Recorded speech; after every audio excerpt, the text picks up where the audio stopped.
नमस्कार दोस्तों, स्वागत है आप सभी का हमारे YouTube चैनल में। तो दोस्तों, आप सभी को बता दें कि अब आपके जीवन में एक बड़ी दिव्या चमत्कारी देवी घर आएंगे। जी हाँ दोस्तों, आप सभी को बता दें कि कन्या के रूप में यह देवी आपके घर आएंगे। आखिर क्यों? सच्चाई जान अगर आपके भी होश उड़ जाएंगे। जी हाँ दोस्तों, आपने ऐसा सच्चाई अपने जीवन में पहले कभी नहीं देखा होगा, जो यह समय आप सभी को देखने को मिल रहा है। दोस्तों, अब आपकी जिंदगी में जिंदगी और रात चौगुनी तरक्की होने वाले हैं। अब आपके जीवन में करोड़ों की संपत्ति हाथ लगने वाली है। जो कहे तो आप मालामाल होने वाले हैं।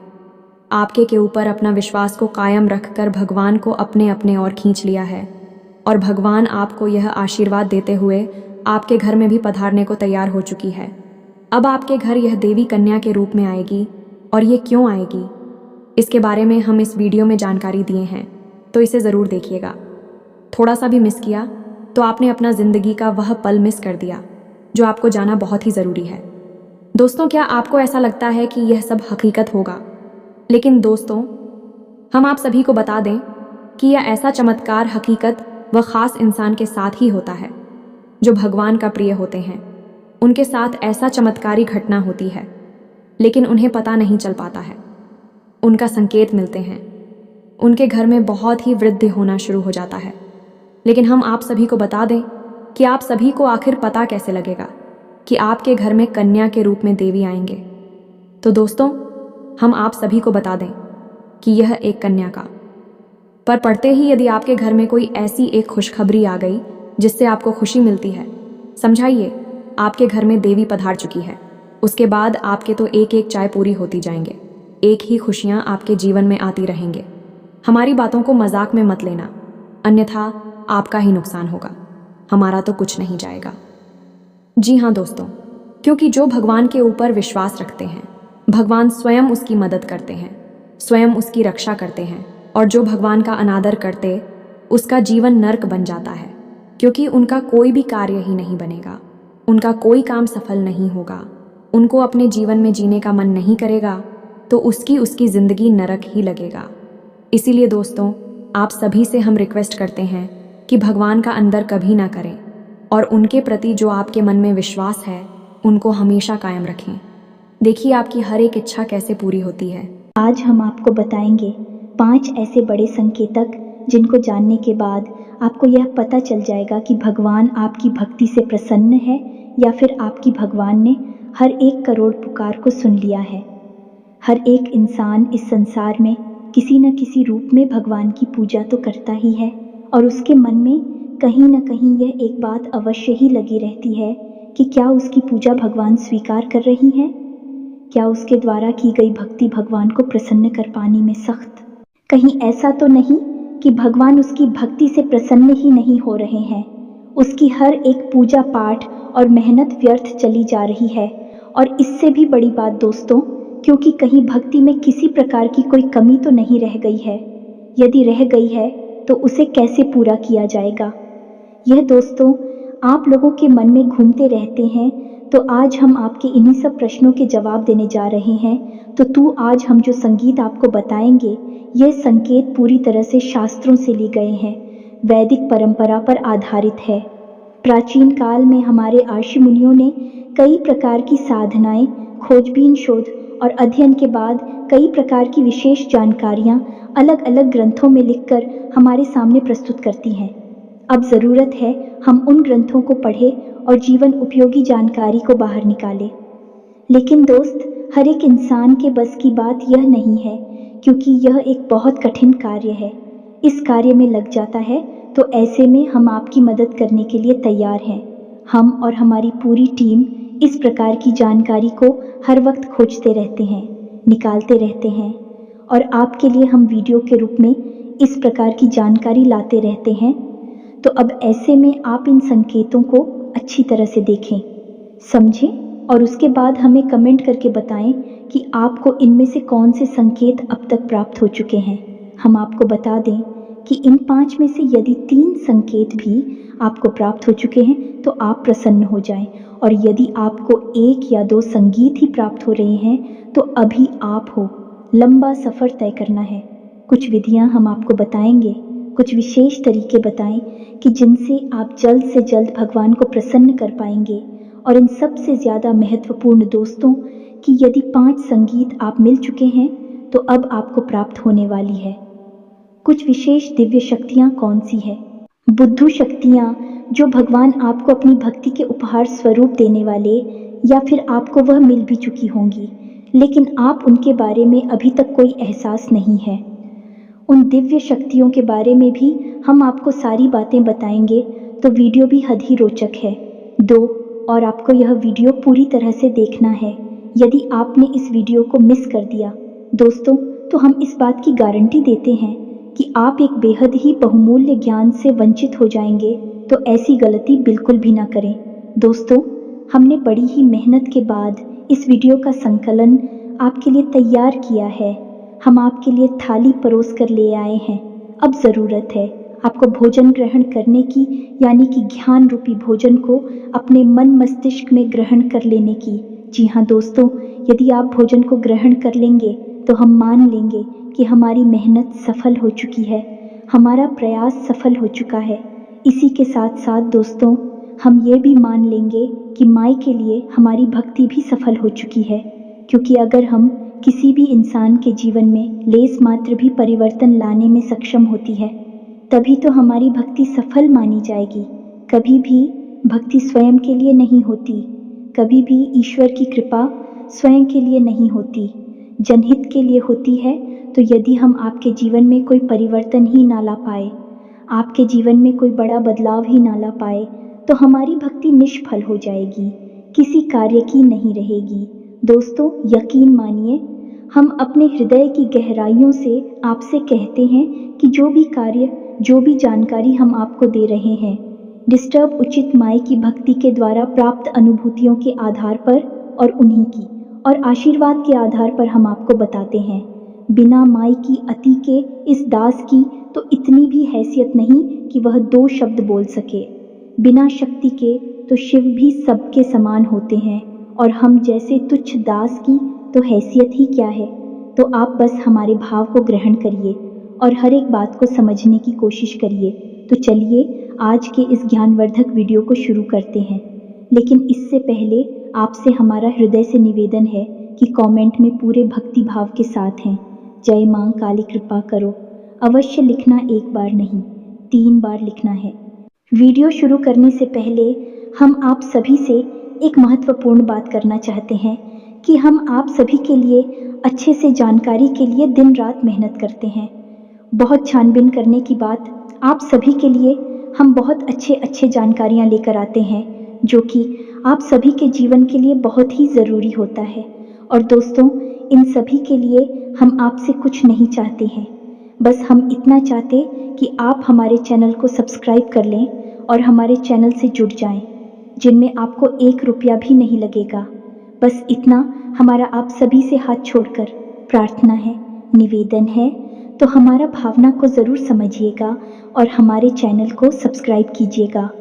इससे आप हमारा मनोबल भी बढ़ाएंगे और माई की सेवा करने का एक और मौका हमें देंगे, क्योंकि हम फिर इससे से अधिक लोगों तक पहुंचने लगेंगे। तो हमारे परिवार से जुड़ जाइए, जल्दी से चैनल को सब्सक्राइब करिए, फिर आगे बढ़ते हैं। दोस्तों, ये संसार अनेक प्रकार के लोगों से भरा पड़ा है, लेकिन ये पर हर एक इंसान है एक माध्यम से एक दूसरे से बिल्कुल ही जुड़ा हुआ है। यूं कहें कि एक दूसरे के समान है और वह माध्यम है। भगवान शायद ही ऐसा कोई इंसान इस संसार में होगा जो किसी न किसी रूप में, किसी न किसी प्रकार से भगवान की भक्ति ना करता हो। अब यहाँ पर लोगों की भावना से ही अलग अलग होते हैं। कुछ बड़ी ही गहराई के साथ भगवान के साथ भक्तिमय संबंध बना लेते हैं और कुछ थोड़ी थोड़ी शुरुआत कर रही हैं, धीमे धीमे भगवान से जुड़ते जा रहे हैं। और कुछ ऐसे हैं जो मन में कुछ न कुछ संशय रखते हैं, शक रखते हैं। ये तीनों ही प्रकार के भक्त भगवान को फ्री है। लेकिन दोस्तों, इनमें एक प्रकार के भक्त और भी होते हैं जो कि भगवान से लेन देन का सौदा करना चाहते हैं। हमेशा भगवान के मंदिर जाते हैं तो किसी न किसी लालच को लेकर चली जाती है, कोई ना कोई अपनी मनोकामना पूरी करवाना चाहती है। भगवान को साधन समझते हैं और हमेशा इस प्रकार की मनोकामनाएं करती हैं कि आप हमारा यह कार्य करवा दीजिए तो हम एक से क्या 121 का प्रसाद चढ़ाएंगे, 500 ओक का प्रसाद चढ़ा आएंगे। उल्टी सीधी मांग भगवान के सामने करते खड़े दिखाई देते हैं। और फिर जब उनकी मनोकामनाएं पूरी नहीं होती हैं कि भगवान की सकारात्मक ऊर्जा इस प्रकार कार्य करती ही नहीं है, अन्यथा तू भगवान और एक व्यापारी में कोई अंतर ही नहीं बचेगा। भगवान तो भाव से जुड़ते हैं, भाव से ही चलते हैं। जब ऐसे में उनकी कोई मनोकामना पूरी नहीं हुई तो फिर भी भगवान को अनाप शनाप बातें कहने लगते हैं, अधर्मी हो जाते हैं, अपने धर्म को ही अनाप शनाप अनर्गल बातें कहकर बदनाम करते हैं। ऐसे लोगों को ही राक्षस कहा गया है। दोस्तों, ऐसे राक्षस समाज में जब तक देखने को अवश्य ही मिल जाते हैं। यदि आपके आसपास भी कोई ऐसा झूठ और राक्षस रहता है तो आप उसे अपनी दूरी बना लीजिए। ऐसे लोगों की छाया से भी आपको दूर रहना है, क्योंकि इनके जीवन में क्या होगा कुछ पता नहीं, भगवान ही जाने। लेकिन इनकी छाया पड़ने से, इनकी संगत में रहने से आपका निश्चित ही विनाश हो जाएगा, क्योंकि आपकी चादर ओढ़ली है, सफ़ेद है और उसे सबसे जल्दी महिला किया जा सकता है जो पहले से ही मिट्टी से कीचड़ से ढके हुए हैं। उन्हें कोई क्या करेगा, लेकिन आप इतनी चादर वाली हैं, आप इनके नज़दीक जाएंगे, आपकी चादर में तुरंत दाग धब्बे लग जाएंगे, यानी कि आप मैली हो जाएंगे, तो आप इनसे तुरंत दूरी बना लीजिए। दोस्तों, ये सारी बातें हम आपको इसलिए बता रहे हैं क्योंकि भगवान और भक्त का रिश्ता बेहद ही पवित्र, आत्मीय और भावुक होता है। तो अब यहाँ पर एक प्रश्न आपके मन में अवश्य उठा होगा दोस्तों कि भगवान से अपनी मनोकामनाएं पूरी कैसे करवाएं, क्योंकि इंसान की कहीं ना कहीं इच्छा तो होती ही है, क्योंकि वह मंदिर जाकर भगवान की पूजा करके पूरी करवाना चाहता है। अब हम आपको बताएंगे कि सकारात्मक रूप से, भावनात्मक रूप से भगवान को प्रसन्न करने के बाद अपनी मनोकामना कैसे पूरी करवाई जाती है, इसका शास्त्रीय विधान क्या है। लेकिन इस विषय को उठाने से पहले हम आपको मूल विषय की ओर ले चलते हैं कि कौन से 5 बड़े संकेत हैं जो आपको बताएंगे कि आपकी भक्ति सफल है, भगवान ने आपकी प्रार्थना सुन ली है। जब आपको भगवान की कृपा प्राप्त हो जाएगी तो आपको फिर किसी से डरने की आवश्यकता नहीं है। ये दोस्तों, ग्रह नक्षत्र टोना, टोटका, उपाय, काली क्रिया, वशीकरण, उच्चाटन, किसी भी प्रकार की विधि से आपको डरने की आवश्यकता नहीं है, बशर्ते कि शुद्ध भगवान की सकारात्मक ऊर्जा आपको प्राप्त हो चुकी हो। ये दोस्तों, हनुमान जी को जब प्रभु श्री राम ने एक मुद्रिका दी दी, दूर के अंदर इतना बड़ा किया कि वे पूरे समुद्र को ही पार कर गए। प्रभु मुद्रिका मेली मुख माही जलधि लांघी गए। अचरज नाही, तो फिर आपके लिए तो कोई समुंदर भी पार नहीं करना है। छोटी छोटी परेशानी के समाधान ही तो निकालने हैं, कौन सी बड़ी बात है। तो अब ध्यान से सुनिए जो हम आपको बताने जा रहे हैं। आप जिस भी भगवान के रूप की पूजा करते हो, चाहे आप हनुमान जी की पूजा करते हो, माँ काली की करती, या फिर भोलेनाथ की, यह प्रभु श्री राम की, किसी भी रूप की आप पूजा करती हो, पहला संकेत ये है कि अचानक किसी दिन ऐसा होगा कि आप भगवान का ध्यान करने बैठेंगे और आपकी आंखों से आंसू चलने लगेंगे। जी हाँ दोस्तों, है आपके रोंगटे से खड़े होने लगेंगे, आपकी आंखों से आंसुओं की धाराएं बहने लगेंगे। अनायास ही ऐसा होगा कि आपके अंदर एक अजीब सी सनसनी का भाव उत्पन्न होने लगेगा। आपको ऐसा लगेगा जैसे कि आसपास का माहौल अचानक से परिवर्तित होने लगा है। हालांकि दोस्तों, ये कभी कभार ही होगा और अचानक से ही होगा, और कुछ समय तक चलने के बाद ये भाव समाप्त भी हो जाएगा। ये दोस्तों, ये एक ऐसा भाव है जो आपके अंदर उत्पन्न नहीं तब होता है जब आपकी आत्मिक ऊर्जा उस परमात्मा से, यानी कि परम ब्रह्म से जुड़ जाती है, और जब उसे सच्चाई का एहसास होता है कि वह ऊर्जा का एक भाग है तो वह उत्तेजित हो जाता है। जी हाँ दोस्तों, इसी वजह से आप इस स्थूल शरीर में कुछ इसके संकेत दिखाई देते हैं। आपके रोंगटे खड़े होने लगेंगे, एक सनसनी का एहसास आपको होने लगेगा, आसपास की आवाज़ आपको सुनाई देनी बंद हो जाएंगी। हो सकता है कि आपके कानों में कुछ अजीब सी आवाज़ें गूंजने लगे और आपकी आंखों से आंसुओं की धारा बहने लगी। कि दोस्तों, अब आप हमें कमेंट करके बताना कि आपको यह संकेत कभी महसूस हुआ है या नहीं। लेकिन दोस्तों, बात यही है कि यह आपको महसूस तब होगा जब आप बहुत गहराई से भगवान से जुड़ जाएंगे। जी हाँ दोस्तों, भक्ति की सीमाएं जब आप लग जाएंगे। अब सुनिए, दूसरा संकेत है, यह भी बहुत ही गहरा और प्रबल संकेत है। ध्यान से सुनना दोस्तों। मान लीजिए कि आप पूजा करने बैठे और आप माला फेरते हैं या फिर चालीसा पाठ करते हैं या फिर कोई स्थिति या गायन करते हैं और अचानक से आपकी आंखें हो जाती हैं। जी हाँ दोस्तों, और आंखें बंद होने के बाद आप सुध बुध भूल जाते हैं। माला है तो हाथ से छूट जाती है, किताब को ही ले रखी है तो वह भी हाथ से छूट जाती है और आप कुछ ही सेकंड के लिए, मिनट के लिए एक ऐसी अजीब स्थिति में पहुंच जाते हैं कि आपको कोई एहसास ही नहीं होता। फिर अचानक से आप एक झटके से पूछकर खड़े होते हैं और देखते हैं कि आपके हाथ से तो माला छूट चुकी है, किताब ही गिर गई है और आप जो जॉब कर रही थी वह भी आप भूल चुके हैं कि आपने कितना जाप कर लिया, किया भी है कि नहीं किया, कहीं आप तो नहीं गए। यानी कि एक अजीब सी स्थिति में आपने डुबकी लगाई और फिर अचानक से आप बाहर आ गए। अब यह क्या है दोस्तों, इसे आप समझ ही हमारा आध्यात्मिक, हमारे वेद क्या कहते हैं इस विषय में। जी हाँ दोस्तों, तो ध्यान से सुनिए। वैदिक परंपरा में इसी तरह कहा जाता है, निंद्रा और तंद्रा लगभग समान ही होती है, लेकिन निंद्रा में इंसान अपने शरीर की शुद्धिकरण के लिए जाता है और निश्चित समय के लिए लेकिन तंत्र एक समाधि की अवस्था जैसी होती है जिसमें कि इंसान उस परम ऊर्जा में डूब जाता है। दोस्तों, एक बात याद रखिए कि हमारे वेदों में, हमारे पुराणों में हर जगह स्पष्ट तौर पर यह लिखा है कि यह संसार है, एक माया मात्र है। इस संसार का असल स्वरूप वह नहीं है जो हमें दिखाई देता है, जो हमें प्रतीत होता है। ये सब तो हमारी इंद्रियों के द्वारा प्राप्त की गई जानकारी है जो हमें तरह तरह की सूचनाएं उपलब्ध कराती हैं और माया की रंग बिरंगे खेल हमें दिखाती हैं। लेकिन यह संसार असल में एक परम ऊर्जा में लबालब डूबा हुआ है, पूरी तरह से सराबोर है और वह परम ऊर्जा है। ईश्वर की यानी ब्रह्म की हो जाए तो आप कुछ समय के लिए उस पर हम ऊर्जा में डूब जाएंगे और इस माया से मुक्त हो जाएंगे और वही स्थिति होती है तंद्रा की स्थिति। आप हमें बताना कमेंट करके दोस्तों कि क्या आप कभी पूजा पाठ करते समय, भक्ति में लीन होते समय तंद्रा का एहसास हुआ है।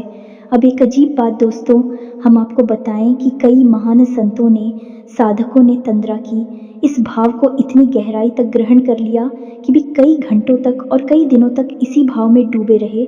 जैसे कि परमहंस रामकृष्ण जी इस भाव में 8 दिनों तक बैठे रहे, भगवान खुद भी इसी भाव में 8 दिनों तक बैठे रहे और स्वामी विवेकानंद भी पूरे 24 घंटे के लिए इसी तरह के भाव में डूबे रहे। और जब ये लोग इस भाव से उठकर बाहर आए, इस संसार में, माया रूपी संसार में वापस आए, तो इन्हें पता ही नहीं चला कि इन्होंने इतना लंबा समय इस तरह के भाव में बिताया था।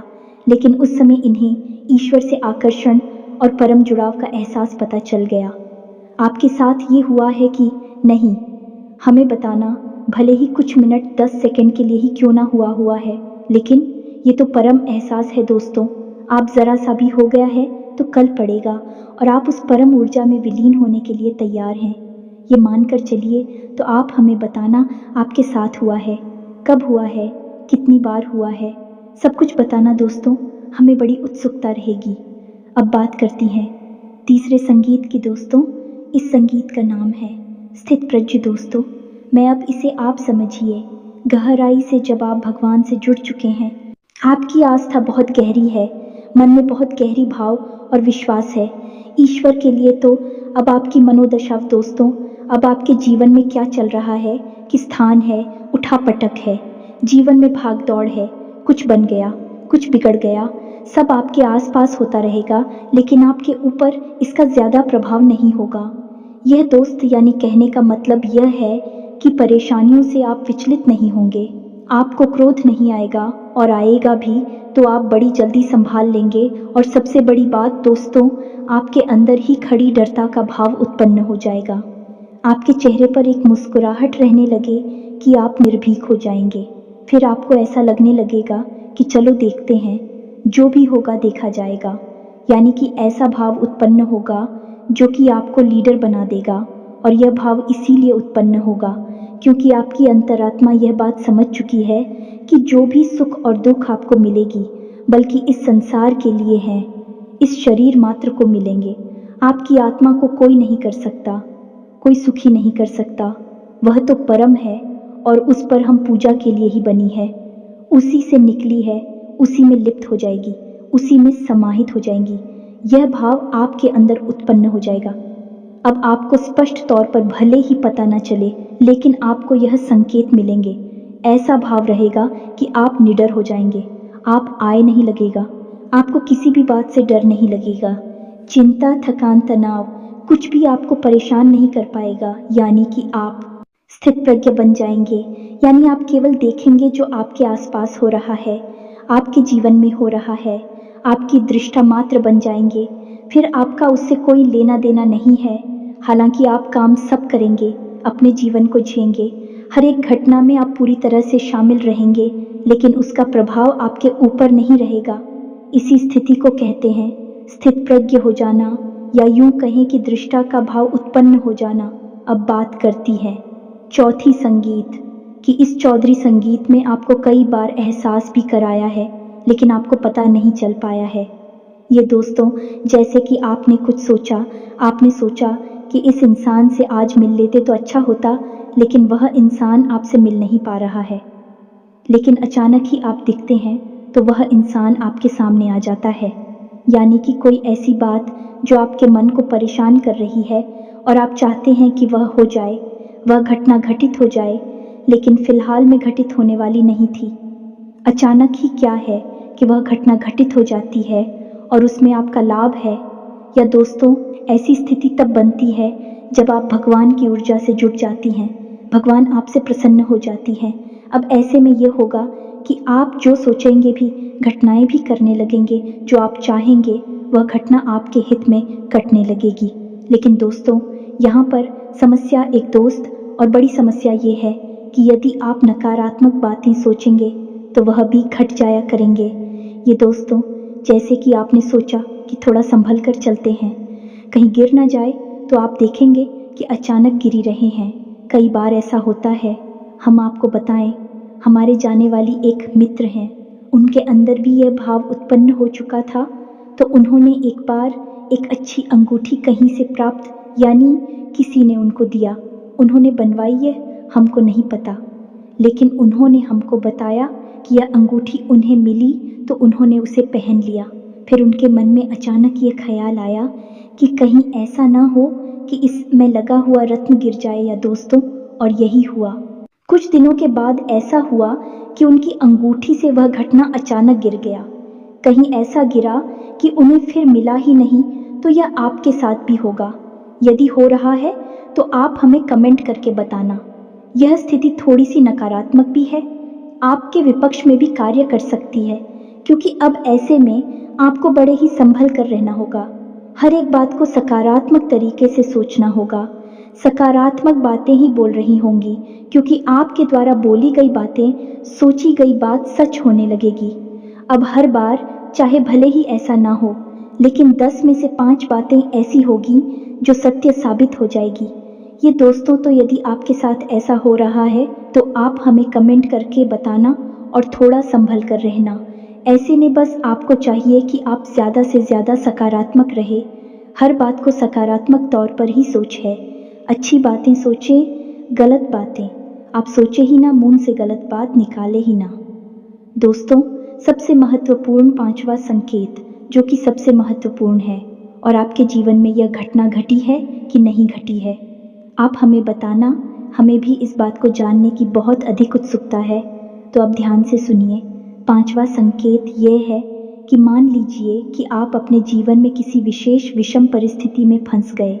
कोई ऐसी स्थिति जहाँ की आप कोई रास्ता नहीं दिखाई दे रहा है और आप पूरी तरह से फंस चुके हैं।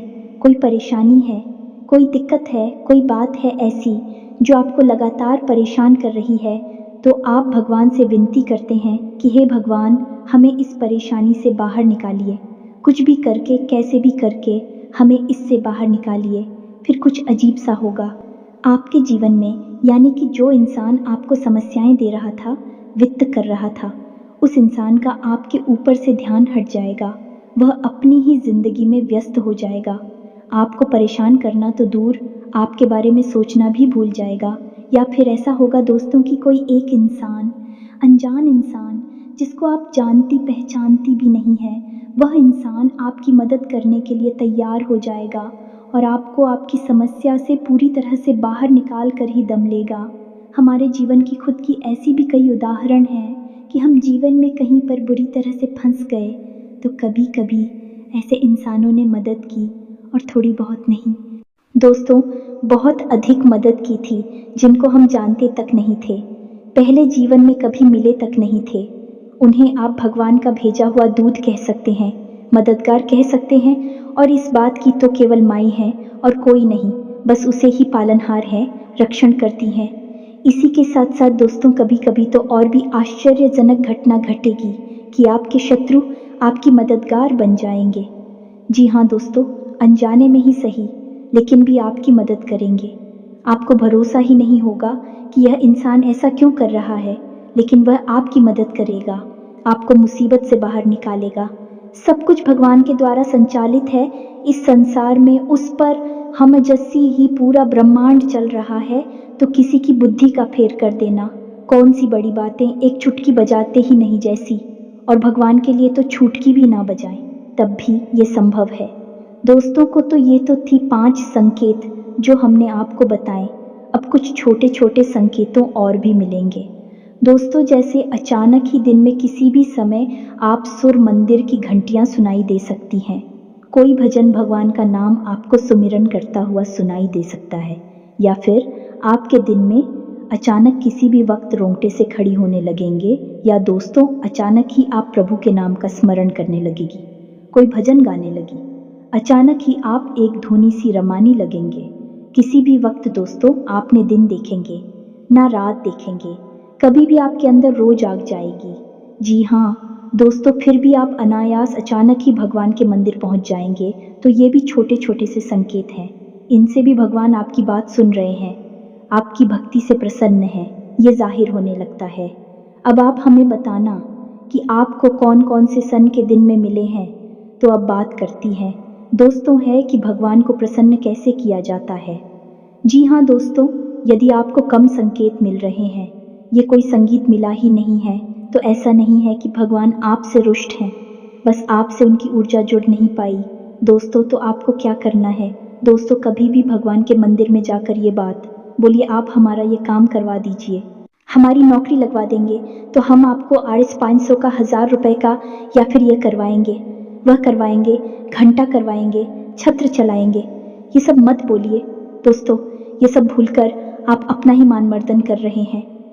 आप बस सीधे मंदिर चाहिए, कुछ लेना है तो लो, नहीं लेना है तो मत लो, बस भाव के साथ चाहिए और भगवान के सामने बैठ जाइए और भगवान से निवेदन करिए, भगवान से जुड़ जाइए, भगवान को अपने घर का सदस्य बनिए, चाहे पिता समझिए, चाहे भाई समझिए, चाहे मित्र समझिए, कोई एक संबंध भगवान के साथ जोड़ लीजिए। और बिल्कुल ऐसे जैसे आप अपनी सबसे प्रिय जो आपका शुभ चिंतक है उसे अपने जीवन का दर्द सुनाते हैं, वैसे ही भगवान को अपने जीवन का दर्द सुनाइए और आप देखिए कि भगवान आपकी कैसे जुड़ती हैं।